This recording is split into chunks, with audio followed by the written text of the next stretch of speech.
الحمدللہ وحدہ والصلاۃ والسلام علی من لا نبی بعدہ اما بعد فاعوذ باللہ من الشیطان الرجیم بسم اللہ الرحمن الرحیم۔ السلام علیکم ناظرین، صبح کی پر نور ساعتوں میں public news TV channel پر پروگرام صدائے قرآن لے کر ڈاکٹر محمد طاہر مصطفیٰ آپ کی خدمت میں حاضر۔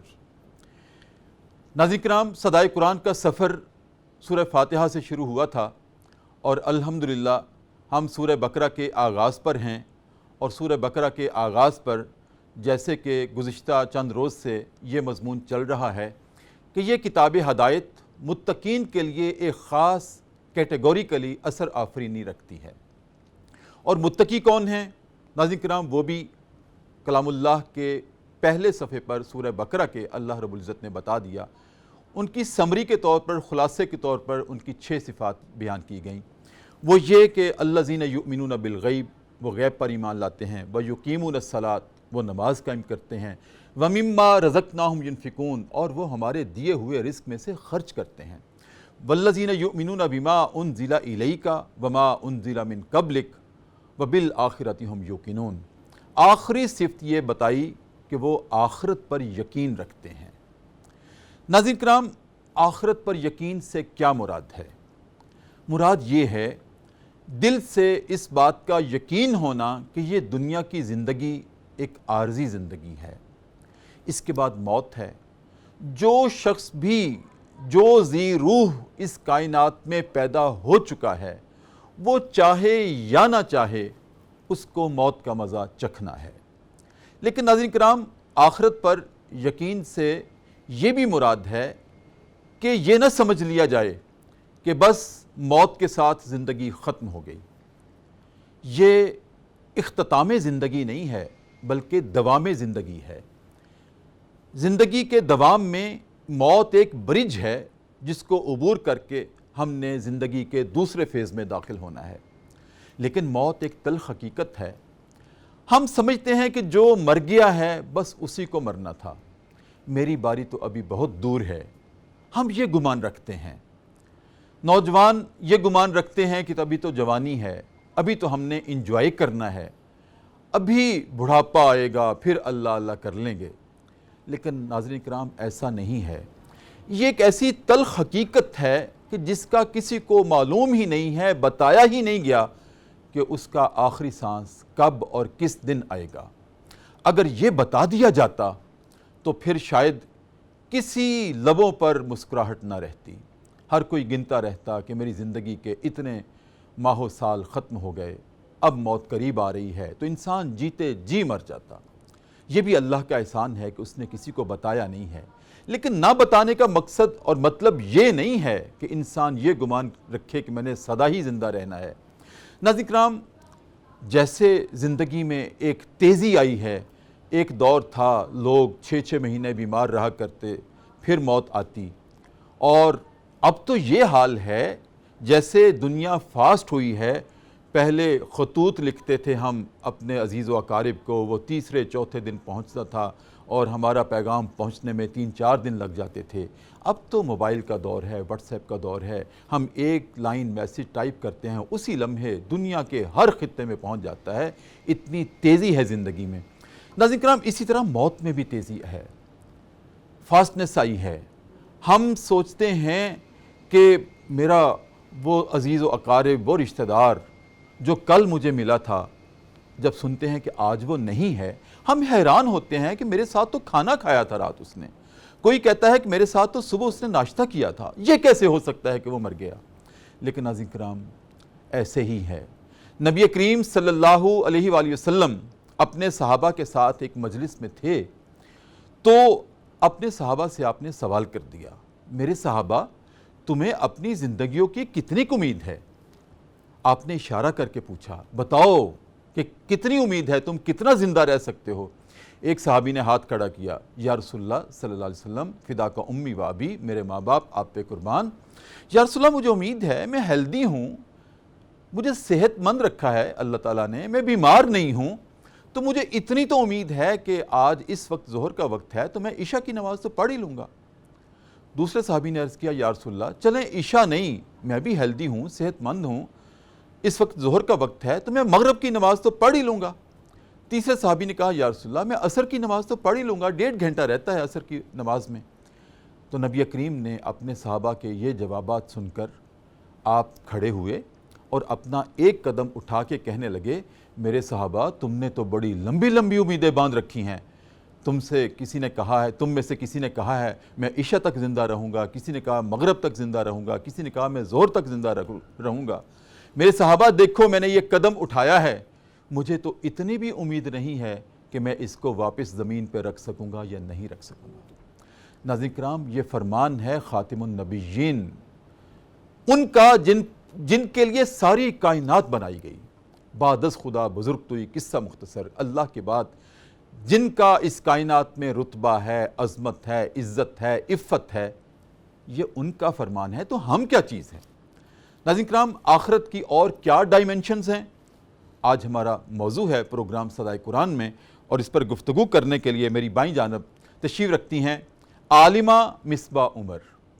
ناظرین کرام عالمہ مصباح عمر جو ہیں ایم فل ہیں، پی ایچ ڈی اسکالر ہیں، عالمہ ہیں، قاریہ ہیں، حافظہ ہیں، بہت خوبصورت گفتگو بھی کرتی ہیں۔ آج ہمارے پروگرام کی زینت ہے۔ السلام علیکم ورحمۃ اللہ۔ وعلیکم السلام ورحمۃ اللہ۔ کیسی ہیں آپ؟ الحمدللہ میں ناظرین ٹھیک کرام ہوں۔ عالمہ مصباح ماشاءاللہ بہت خوبصورت گفتگو بھی کرتی ہیں اور قرآن کریم بہت لہن سے پڑھتی ہیں، اور ان کے بڑے نہ صرف ملک میں شاگرد ہیں بلکہ بین ملک بھی ان سے قرات میں تجوید میں ان کے شاگرد ہیں۔ ناظرین کرام میری بائیں جانب ایک دفعہ پھر میری درخواست پہ تشریف لائی ہیں جو کہ اس میں بامسمہ ہیں۔ ناظرین کرام ان کے نام کے 3 حصے ہیں، وہ نگہت بھی ہیں، وہ آسماں بھی ہیں، اور وہ گلزار بھی ہیں۔ ناظرین کرام نگہت کے معنی ہے خوشبو، ان کی آواز میں، ان کی صوت میں ثنائے رسول کی خوشبو ہے، اور جب وہ مہکتی ہے خوشبو تو پورا عالم معطر ہو جاتا ہے۔ ناظرین کرام وہ آسماں بھی ہیں، آسماں کے معنی مددگار کے ہیں، تو وہ ہر ایک کی مددگار بھی ہیں، اپنے نام سے، اپنی آواز سے خوشبو ہیں، اپنے عمل سے وہ مددگار ہیں، اور ان کے نام کا تیسرا حصہ گلزار ہیں۔ گلزار کیا ہوتا ہے؟ جہاں پھول کھلتے ہیں، تو ان کی آواز سے، ان کی صوت سے، ان کے ہر سانس سے نبی کریم کی محبت کے پھول کھلتے ہیں۔ یہ اس گلزار کا ایک پھول ہیں کہ جس کی پھول میں نبی کریم صلی اللہ علیہ وآلہ وسلم کی ثنا کی مہک ہے۔ نگہت آسماں گلزار۔ السلام علیکم ورحمۃ اللہ۔ جی وعلیکم السلام۔ ٹھیک ہیں آپ؟ الحمدللہ۔ بہت شکریہ، ایک مرتبہ پھر آپ تشریف لائیں، لیکن ابھی میں نے اس تعارف کے بعد آپ سے آن ایئر وعدہ لینا ہے کہ آپ نے آتے رہنا ہے۔ انشاءاللہ ضرور۔ وعدہ ہے نا؟ جی انشاءاللہ ضرور۔ تو میری گزارش ہے کہ ہمارے پروگرام کا آغاز اپنے کلام سے فرمائیں۔ ناظرین کرام نگہت آسماں گلزار بارگاہ رسالت مآب صلی اللہ علیہ وسلم میں استغاثہ پیش کر رہی تھیں، اپنی عقیدت کا اظہار کر رہی تھیں، اپنی محبت کا اظہار کر رہی تھیں۔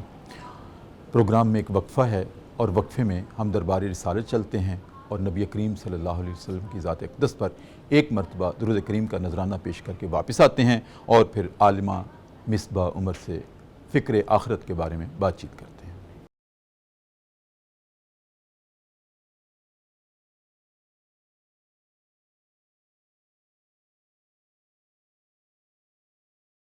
وقفے کے بعد ناظرین کرام دوبارہ آپ کی خدمت میں حاضر۔ Public news TV channel ہے، صبح کی پر نور سے آتے ہیں، پروگرام صدائے قرآن ہے، اور آج ہماری مہمان ہیں عالمہ مصباح عمر، اور بارگاہ رسالت میں کلام پیش کرنے کے لیے ہماری مہمان ہیں نگہت آسماں گلزار۔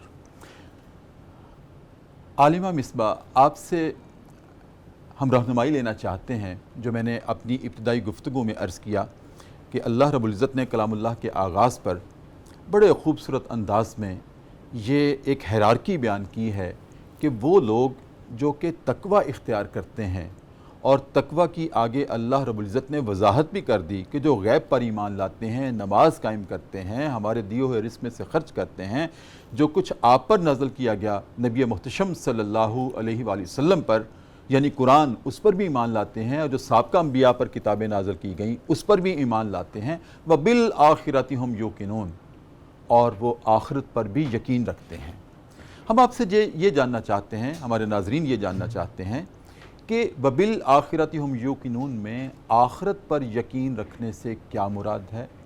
دیکھیں، ایک ہے زندگی یہ، میں نے بھی عرض کیا تھا کہ آخرت سے مراد یہی ہے نا کہ ہم یہ سمجھیں کہ یہ زندگی عارضی ہے، اور لیکن یہ اس کے بعد جو موت آتی ہے تو وہ اختتام زندگی نہیں بلکہ دوام زندگی کی طرف ایک نیا فیز ہے۔ تو میں یہی جاننا چاہتا ہوں اپنے ناظرین کے لیے، ایک یہ زندگی ہے، پھر موت ہے، پھر زندگی ہے، تو یہ کیا منظرنامہ ہے؟ جی، سب سے پہلے تو میں آپ کا شکریہ ادا کرنا چاہوں گی کہ آپ نے مجھے اس قابل سمجھا اور مجھے یہاں پہ جو ہے بلایا، اس کے لیے میں آپ کی بہت زیادہ مشکور ہوں۔ جی جی پلیز۔ تو آپ نے جو میرے سے ایک سوال کیا ہے کہ زندگی، موت اور پھر زندگی، اس کی کیا حقیقت ہے اور اس کا فلسفہ کیا ہے، حکمت کیا ہے اس کی، تو میرے استاذ محترم آپ کا جو سوال ہے اس میں زندگی کو دو بار جو ہے وہ اس زندگی کا جو ورڈ ہے وہ ڈسکس کیا گیا ہے۔ تو سب سے پہلے جو مطلب زندگی ہے یعنی دنیا کی جو زندگی ہے، اس کا یہ مطلب ہے کہ دنیا کی جو زندگی ہے وہ ایک عارضی ہے، جو ہر انسان کی زندگی ہوتی ہے وہ ایک دنیاوی زندگی ہم اسے کہتے ہیں، اور ایک عارضی زندگی ہوتی ہے۔ اس کے بعد انسان کو اس دنیا سے جانا ہوتا ہے، مرنا ہوتا ہے۔ موت جو ہے وہ ایک حقیقت ہے، اور موت جو ہے وہ ایک برج ہے جو اس دنیا سے مطلب ایک فیز سے میں لے کے جاتا ہے، ایک فیز سے لے کے دوسرے فیز تک لے جانے کے لیے انسان کو موت جو ہے وہ ایک برج ہے۔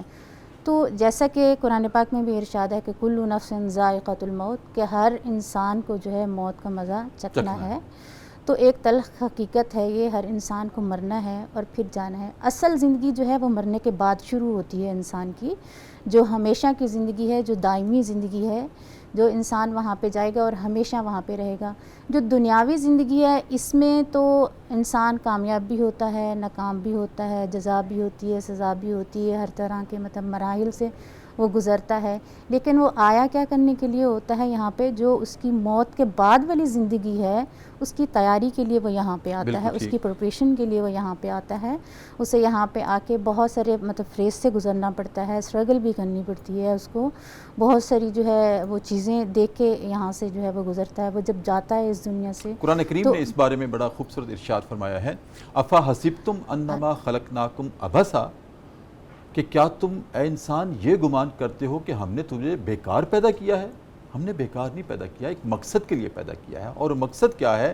ہم یہ دیکھنا چاہتے ہیں کہ دنیا کی زندگی میں آ کر جہاں ہم نے تمہیں اختیار بھی دیا، جہاں ہم نے تمہیں عزت بھی دی، جہاں وقار بھی دیا اور لوازمات زندگی بھی عطا کیے اور تمہارے سامنے آپشنز بھی رکھ دی، اب ہم نے دیکھنا یہ ہے کہ تم میں سے اچھا عمل، احسن عمل کون کرتا ہے، اور احسن عمل کون سا ہوا کرتا ہے کہ ہماری اطاعت کا، میرے نبی کی اتباع کا، وہ کون کرتا ہے؟ جو اس طرح سے زندگی کی شاہراہ پر چلتا ہے وہ آخر کامیابی کی منزل کو، فلاح کی منزل کو پا لیتا ہے، اور جو نہیں اتباع کرتا میرے رسول کی اور میری اطاعت نہیں کرتا تو وہ پھر گمراہ ہو جاتا ہے، وہ پھر ایک سراب میں آ جاتا ہے۔ سراب کیا ہوتا ہے کہ انسان سمجھتا ہے آگے پانی ہے، لیکن جب قریب جاتا ہے تو کچھ بھی نہیں ہوتا۔ کچھ بھی نہیں ہوتا، بالکل ایسے۔ تو بات وہی جو سر آپ نے کی ہے کہ انسان جو ہے وہ یہاں پہ آتا ہے جب وہ اس کو آپشنز دیے جاتے ہیں کہ یہ جو ہے آپ کے لیے چیز اچھی ہے اور یہ آپ کے لیے چیز اچھی نہیں ہے۔ اگر وہ اطاعت کرے گا، سیدھے راستے پہ چلے گا، تو ظاہری بات ہے اس کے لیے جو موت کے بعد کی زندگی ہے اس میں فلاح ہی فلاح ہے، ہمیشہ وہ اس میں رہے گا۔ اور اگر وہ اس راستے پہ نہیں چلے گا تو وہ ظاہری بات ہے اطاعت نہیں کرے گا تو وہ اس کے لیے جو ہے آخرت کی زندگی جو ہے وہ مشکل ہو جائے گی۔ عالمہ مصباح، ہم تھوڑا سا آگے بڑھتے ہیں چونکہ ہمارا موضوع ہے وَبِالْآخِرَةِ هُمْ يُوقِنُونَ، کہ ہمارے پسندیدہ لوگ وہ ہیں جو آخرت پر یقین رکھتے ہیں، آخرت کو بھولتے نہیں ہیں۔ لیکن مصباح، بعض اوقات ہم یہ دیکھتے ہیں، مشاہدہ کرتے ہیں کہ جو منکرین آخرت ہیں، مثلا کافر جو اللہ کا بھی انکار کرتے ہیں اور کافر آخرت کا بھی انکار کرتے ہیں، وہ کہتے ہیں، ان کا مین اعتراض یہ ہے کہ جی کیسے پوسیبل ہے کہ اللہ رب العزت انسان کو موت دینے کے بعد، موت کی آغوش میں بھیجنے کے بعد دوبارہ زندہ کرے گا؟ وہ دوبارہ زندہ کیسے ہوگا کہ جب انسان کی ہڈیاں وہ ٹوٹ چکی ہوں گی، کھر چکی ہوں گی، اور انسان کا جسم مٹی ہو چکا ہوگا، ریزہ ریزہ ہو چکا ہوگا، خاک ہو چکا ہوگا، اور اس کے بعد جو اللہ کا وعدہ ہے کہ میں دوبارہ زندہ کروں گا، یہ کیسے ہوگا؟ تو ہم ان کو کیا جواب دے سکتے ہیں؟ تو اس بات میں یہ کہنا چاہوں گی کہ پتہ نہیں وہ کیسے لوگ ہیں کہ جنہیں یقین نہیں ہے کہ اللہ تعالیٰ جو ہے انسان کو مرنے کے بعد جب وہ مٹی ہو جاتا ہے دوبارہ اسے زندہ کر سکتا ہے۔ تو میں یہاں پہ ایک بات جو ہے وہ کوٹ کرنا چاہوں گی، وہ یہ ہے کہ جب اللہ تعالیٰ جب اس دنیا میں انسان کا وجود ہی نہیں تھا، اللہ پیدا کر سکتا ہے، تو کیا مرنے کے بعد تو اس کی ذرے ہڈیاں وغیرہ ہوں گی تو وہ پیدا نہیں کر سکتا؟ کیا اللہ کے لیے یہ مشکل ہے؟ نہیں، بالکل مشکل نہیں ہے۔ اور یہ سورہ یاسین میں اللہ تعالیٰ نے ارشاد بھی فرمایا ہے کہ میرے لیے یہ مشکل بات ہے کوئی؟ میں نے تو تمہیں اس وقت پیدا کیا جب تمہارا ذرہ بھی نہیں تھا، جب وجود بھی نہیں تھا، اب تو پھر ہڈیاں ہوں گی، پھر ذرے ہوں گے، ان کو ری اسمبل کرنا میرے لیے کون سا مشکل ہے؟ اسی طرح کا حضرت ابراہیم علیہ السلام نے ایک مرتبہ اللہ تعالیٰ سے سوال کیا تھا کہ الہ العالمین آپ مردوں کو کیسے زندہ کریں گے؟ تو اللہ نے فرمایا تھا ابراہیم کیا تجھے شک ہے؟ کہا یا الہ العالمین شک نہیں ہے، اطمینان قلب چاہتا ہوں۔ میں چاہتا ہوں آپ اپنی زبان سے وہ قرآن کریم میں تذکرہ ہے اس بات کا ارشاد فرمائیں۔ جی، حضرت ابراہیم علیہ السلام نے جب اللہ تعالیٰ سے پوچھا کہ کیا یہ ممکن ہے کہ اللہ تعالیٰ جو ہے مطلب مرنے کے بعد اس دنیا سے دوبارہ جو ہے انسانوں کو زندہ کریں گے، تو اللہ تعالیٰ نے اس وقت یہ فرمایا کہ کیا آپ کو اس بات پہ شک ہے؟ حضرت ابراہیم علیہ السلام نے فرمایا کہ نہیں، مجھے اس بات پہ شک نہیں ہے، میں صرف سکون قلب کے لیے یہ چاہتا اطمینان ہوں قلب چاہتا کہ ہوں مجھے جو ہے آپ یہ بتائیے کہ کس طرح سے یہ ممکن ہوگا۔ تو پھر اللہ تعالیٰ نے حضرت ابراہیم علیہ السلام سے فرمایا کہ آپ ایسے کریں، 4 پرندے لیں اور ان پرندوں کو ذبح کریں، ان کا جو ہے وہ قیمہ بنائیں اور اس قیمے کو سارے کو مکس اپ کریں، اور پھر اس کے بعد آپ اس کی چھوٹی چھوٹی پوٹلیاں بنائیں اور اسے پہاڑ کی چوٹی پر جو ہے چاروں مختلف 4 پہاڑوں پہ جو ہے آپ وہ رکھ دیں۔ اس کے بعد پھر آپ ان کو آواز دیں، پکاریں، پھر دیکھیں کس طرح سے وہ پرندے وہاں سے اٹھیں گے، جس پہاڑ پہ ان کا پھڑکتا ہوا واپس جائے گا، پیس ہوگا، وہ پھڑکتا ہوا وہ واپس آئے گا، پھر واپس آ کے اللہ کے حکم سے جو ہے وہ پرندہ بن جائے گا۔ تو اللہ تعالیٰ کے لیے کوئی چیز مشکل نہیں ہے، جو اللہ پیدا کر سکتا ہے آپ کے بنا وجود کے کچھ کے، تو اللہ تعالیٰ دوبارہ مرنے کے بعد بھی انسان کو پیدا جو وہ زندہ کر سکتا ہے۔ اللہ کے لیے کچھ مشکل نہیں ہے، یہ انسان کی صرف سوچ ہے، یہ صرف ہم سوچتے ہیں کہ اللہ تعالیٰ یہ کیسے ممکن ہے، کیسے پاسبل ہو سکتا ہے کہ اللہ تعالیٰ جو ہے انسان کو جو ہے مرنے کے بعد ہڈیاں گل سڑ جانے کے بعد جو ہے دوبارہ سے زندہ کریں گے۔ یہ اللہ کے لیے مشکل نہیں ہے، اللہ جو چاہیں وہ کر سکتے ہیں۔ اور پھر یہ بھی ہم بڑی غور طلب بات ہے ناظرین کرام، صحابہ اکرام ہم تو عام انسان ہیں، صحابہ کون لوگ تھے؟ جو نبی کی معیت میں رہتے تھے، جو آپ کے ساتھ رہتے تھے، ہر لمحے آپ کی خواہش ہوتی تھی صحابہ اکرام کی کہ نبی کریم کے ساتھ صحبت میں گزرے، اور کبھی نابینا صحابی ٹٹولتے تھے، ڈھونڈتے تھے، دیواروں کو ٹٹول کر آپ تک پہنچتے تھے، کوئی کسی طرح سے آپ کے ارد گرد پیداوار جیسے شمع کے گرد پروانہ چکر کاٹتا ہے، صحابہ بھی ایسے چکر کاٹتے تھے۔ اتنی صحبت حاصل تھی، نبوت کی صحبت حاصل تھی، اور پھر نبی کریم صلی اللہ علیہ وسلم نے تو ناظرین کرام صحابہ کو عشرہ مبشرہ ہونے کی بھی ایک خوشخبری دی تھی۔ ویسے تو تمام صحابہ جنتی ہیں، تمام صحابہ جنتی ہیں، جس نے بھی بے شک ایک لمحہ میرے نبی کو آنکھ بھر کے دیکھ لیا، بے شک ایک لمحے کے لیے دیکھ لیا اور اس کی موت آ گئی، اور اسی دیکھنے کے بعد اسی ایمان پر اس کی موت آ گئی، وہ صحابی ہے اور وہ جنتی ہے، یہ فیصلہ ہے۔ لیکن اس کے بعد کیٹیگوریکلی نبی کریم صلی اللہ علیہ وسلم نے 10 صحابہ اکرام کو کہا تھا، ابو بکر فی الجنہ، عمر فی الجنہ، عثمان فی الجنہ، علی فی الجنہ، زبیر بن عوام فی الجنہ، عبد الرحمن بن عوف فی الجنہ۔ 10 صحابہ اکرام تھے جن کو خوشخبری دی۔ اس کے باوجود ناظرین کرام انہی 10 صحابہ اکرام میں سے بھی صحابہ اکرام ایسے تھے جو فکر آخرت سے ہر وقت کانپا کرتے تھے، رویا کرتے تھے، گڑ گڑایا کرتے تھے، سہم جایا کرتے تھے۔ حضرت علی رضی اللہ تعالیٰ عنہ کہتے ہیں، کبھی اشارہ اپنے آپ کو مخاطب کر کے کہتے ہیں، اے علی کاش تیری ماں نے تجھے جنا ہی نہ ہوتا، کاش تو ایک درخت ہوتا، لوگ تجھے کاٹ لیتے اور کاٹ کے اپنے چولہے میں جلا لیتے، آخرت کے دن تجھے حساب و کتاب کا خوف تو نہ ہوتا۔ عمر بن خطاب اتنا رویا کرتے تھے کہ آپ کی آنکھوں کے نیچے گڑے پڑ گئے تھے رونے سے۔ تو کسی نے کہا، عمر کیوں روتے ہو؟ تم تو عشرہ مبشرہ میں سے ہو، تم تو صحابی ہو، تم کیوں رویا کرتے ہو؟ تمہیں تو نبی کریم صلی اللہ علیہ وسلم نے عشرہ مبشرہ ہونے کی بشارت دی ہے، جنتی ہونے کی بشارت دی ہے۔ تو وہ کہتے تھے یہ تب کی بات ہے جب نبی کریم صلی اللہ علیہ وسلم نے مجھے اشارہ کر کے جنتی کہا تھا۔ مجھے ڈر لگا ہوا ہے کہ کہیں آپ کے جانے کے بعد مجھ سے کوئی ایسا عمل نہ ہو گیا ہو کہ جو اللہ کو ناپسند ہو اور میری جہنم کا فیصلہ ہو جائے۔ اتنا ڈرا کرتے تھے صحابہ اکرام۔ یہ ہے فکر آخرت۔ ناظرین اکرام، یہیں ایک ہم بریک لیتے ہیں، اور بریک میں ہم نبی کریم صلی اللہ علیہ وآلہ وسلم سے والہانہ محبت اور عقیدت کا اظہار کرتے ہوئے ایک مرتبہ درود کریم کا نذرانہ پیش کرتے ہیں اور واپس آتے ہیں۔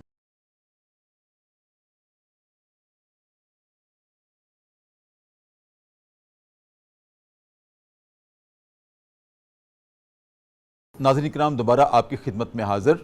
پروگرام صدائے قرآن ہے، پبلک نیوز ٹی وی ہے، صبح کی پر نور ساعتیں ہیں، اور گفتگو ہو رہی ہے فکر آخرت پر کہ جو اللہ رب العزت نے کلام اللہ کے آغاز پر ارشاد فرمایا ہے کہ میرے پسندیدہ لوگ جن پر قرآن کریم کی اثر آفرینی یقینی ہے، متقی لوگ، ان کی ایک پہچان یہ ہے کہ وہ آخرت پر یقین رکھتے ہیں۔ تو ناظرین کرام، آخرت کی مختلف ڈائمنشنز کے اوپر ہم بات کر رہے ہیں۔ عالمہ مصباح، ایک سورہ الزلزال ہے قرآن کریم کی، اس کی آیت نمبر 7 اور 8 بڑی الارمنگ ہے اگر ہم غور کریں تو، چونکہ ہم غور نہیں کرتے نا قرآن کریم پر۔ بالکل قرآن کریم کی تو صدا یہ ہے، افلا یتفکرون، تم تفکر کیوں نہیں کرتے؟ افلا یتدبرون، تم تدبر کیوں نہیں کرتے؟ افلا تاکلون، تم عقل سے کام کیوں نہیں لیتے؟ اور سورہ محمد میں تو بڑے پرشکوہ انداز میں اللہ رب العزت نے ارشاد فرمایا ہے، افلا یتدبرون القرآن ام علی قلوب اقفالھا، تم میرے قرآن میں غور نہیں کرتے، کیا دلوں پہ تالے پڑ گئے ہیں؟ کیسا انداز ہے اللہ رب العزت کا۔ تو واقعتاً ہمارے دلوں پہ تالے پڑے ہوئے ہیں۔ یہ فرمائیں کہ سورہ الزلزال کی آیت نمبر 7 اور 8 میں، آپ حافظہ بھی ہیں، قاریہ بھی ہیں ماشاءاللہ، وہاں ارشاد ہے فَمَن يَعْمَلْ مِثْقَالَ ذَرَّةٍ خَيْرًا يَرَهُ وَمَن يَعْمَلْ مِثْقَالَ ذَرَّةٍ شَرًّا يَرَهُ۔ ناظرین کرام، یہاں بڑا ایک ہمارے لیے سبق بھی ہے، قرآن کریم کی صدا بھی ہے، اور وہ صدا یہ ہے کہ لوگوں سن لو، اگر تمہارا ذرہ برابر بھی کوئی نیک عمل ہوا تو ہم اس کو دکھائیں گے، بتائیں گے نہیں، دکھائیں گے۔ اور وَمَن يَعْمَلْ مِثْقَالَ ذَرَّةٍ شَرًّا يَرَهُ، اور کسی کا ذرہ برابر بھی کوئی برا عمل ہوا، گناہ ہوا، ہم اس کو بھی قیامت کے دن روز آخرت تمہیں دکھائیں گے، تاکہ تمہیں یقین ہو جائے کہ یہ عمل تمہارا ہی تھا۔ جیسے تم آج یہاں انکار کر دیتے ہو، کل وہاں نہ انکار کر سکو کہ نہیں میں نے تو ایسے نہیں کیا، ہم تمہیں دکھائیں گے۔ اس قرآن کریم کی صدا میں، اس صدائے قرآن میں ہمارے لیے کیا پیغام ہے؟ فَمَن يَعْمَلْ مِثْقَالَ ذَرَّةٍ بسم اللہ الرحمن الرحیم۔ سورۃ الزلزال کی آیت نمبر 7 اور 8 میں کہ فَمَن يَعْمَلْ مِثْقَالَ ذَرَّةٍ شَرًّا يَرَهُ وَمَن يَعْمَلْ مِثْقَالَ ذَرَّةٍ خَيْرًا يَرَهُ۔ یہاں پہ اللہ تعالیٰ جو ہے انسانوں سے مخاطب ہو کے فرما رہے ہیں کہ تمہاری اگر ذرہ برابر بھی کوئی نیکی ہوگی یا کچھ بھی ہوگا تو ہم اس کو دیکھ رہے ہیں اور ہم اس کو کیپچر کرتے ہیں، مطلب ایک ویڈیو کی طرح ہم بنا کے ہر انسان کی اللہ کے پاس جو ہے وہ موجود ہے۔ کوئی انسان یہ نہ سمجھے کہ اللہ تعالیٰ ہمیں بتا رہے ہیں، بتا نہیں رہے، اللہ تعالیٰ دکھا رہے ہیں۔ یہاں پہ یرا کا جو مطلب ہے، دکھائیں گے، جی دکھائیں گے، یرا کا جو مطلب ہے یہاں پہ وہ دیکھنے کے ہیں کہ اللہ تعالیٰ جو ہے روز محشر جو ہے وہ دکھائیں گے سارے اعمال، جو بھی چھوٹے سے چھوٹا کیا ہوگا، ذرا برابر بھی کوئی نیکی کی ہوگی تو وہ بھی اللہ تعالیٰ دکھائیں گے، اور اگر ذرا برابر کوئی برائی کی ہوگی، کوئی گناہ کیا ہوگا تو وہ بھی اللہ تعالیٰ جو ہے انسان کو یقین دلانے کے لیے، جی انسان کو یقین دلانے کے لیے وہ دکھائیں گے کہ کہیں کل کو یہ نہ ہو کہ یہ جیسے دنیا میں رہ کے مکر جاتے ہیں کہ ہم نے یہ نہیں کیا، تو وہاں پہ بھی ایسا نہ ہو۔ تو اس کو مطلب انسان کو یقین دلانے کے لیے اللہ تعالیٰ نے ہر چیز جو ہے نا، ہر انسان کی جو ہے وہ کیپچر کر کے رکھی ہوئی ہے، جو روز محشر جو ہے ہو رہی ہے، ساتھ ہو رہی ہے، جو بھی کرتا ہے انسان، تو روز محشر جو ہے وہ ہر چیز اس انسان کے سامنے لائی جائے گی۔ انسان جو بولتا ہے، انسان جو عمل کرتا ہے، جی وہ اللہ کے ریکارڈ میں آ رہا ہے۔ آ رہا ہے، ہم سمجھتے ہیں کہ کسی نے کسی کو معلوم نہیں ہوا، لیکن ہم 7 پردوں میں بھی ہوں، وہ اللہ کے ریکارڈ میں آ رہا ہے۔ میرے منہ سے جو الفاظ نکل گئے ہیں یہ میرے مرنے کے بعد بھی سنے جا سکتے ہیں۔ جی بالکل ایسا ہی ہے۔ اور وہ جو منکرین انکار کرتے ہیں کیسے ہوگا، ان کے لیے یہ گواہی کافی نہیں ہے۔ آج سائنسی ترقی کا دور ہے، تو جو بول رہا ہوں میں جب خاک ہو جاؤں گا پھر بھی سنا جا سکتا ہے، دیکھا جا سکتا ہے، کیمرہ مجھے ریکارڈ کر رہا ہے۔ اگر انسان کا بنایا ہوا نظام اتنا مضبوط ہے کہ مرنے کے بعد انسان کی حیات، اس کی زندگی کی تمام چیزیں دوبارہ ریکیپچر کر سکتا ہے، تو اللہ کا نظام اللہ کا کتنا بڑا نظام، ہوگا، جی بالکل ایسا، ہم اس سے کیسے انکار کر سکتے ہیں؟ بالکل۔ جی تو اللہ کا نظام جو ہے وہ تو بہت بڑا نظام ہے کہ اللہ تعالیٰ ہر انسان کی جو ہے ہر چیز کو وہ کیپچر کر رہے ہیں، روز محشر جو ہے وہ دکھائی جائے گی۔ ذرا سے ذرا چھوٹی سے چھوٹی نیکی بھی کی ہے، چھوٹے سے چھوٹا گناہ بھی کیا ہے کہ اللہ تعالیٰ اس کو قیامت کے دن جو ہے وہ اور دکھائیں ذرے گے۔ کو بھی ہم اس کو سائنس کی زبان میں ایٹم کہتے ہیں، جی بالکل، ایٹم نگت کہتے ہیں اس کو۔ ایٹم کہتے ہیں، اور ایٹم وہ پرٹیکولر ہوتا ہے کائنات میں جو سب سے سمالسٹ، اسمالسٹ لیکن آرٹیکل آف اس دا کے بھی نیچر۔ لاکھوں کروڑوں ٹکڑے کیے جا سکتے ہیں، کہ ذرے کے بھی لاکھوں کروڑوں ٹکڑے کیے جا سکتے ہیں، اور پھر وہ رہے گا ذرہ ہی۔ تو اللہ نے دیکھیں ذرے کا لفظ استعمال کر کے یہ ہمیں پیغام دیا ہے کہ جس کو تم ایٹم کہتے ہو، جس کو تم خوردبین سے دیکھ سکتے ہو، اپنی آنکھ سے بھی نہیں دیکھ سکتے، اللہ کی شان ہے۔ اس برابر بھی اگر کوئی ہوا تو میں وہ تمہیں دکھاؤں گا۔ ناظرین کرام، اسی پر پروگرام کا اختتام کرتے ہیں۔ انشاءاللہ کل اگلے مضامین کے ساتھ صدائے قرآن لے کر حاضر ہوں گے، اور میں گزارش کرتا ہوں نگہت آسماں گلزار، جو کہ خوشبو بھی ہیں، مدد بھی ہیں اور گلزار بھی ہیں۔ کلام۔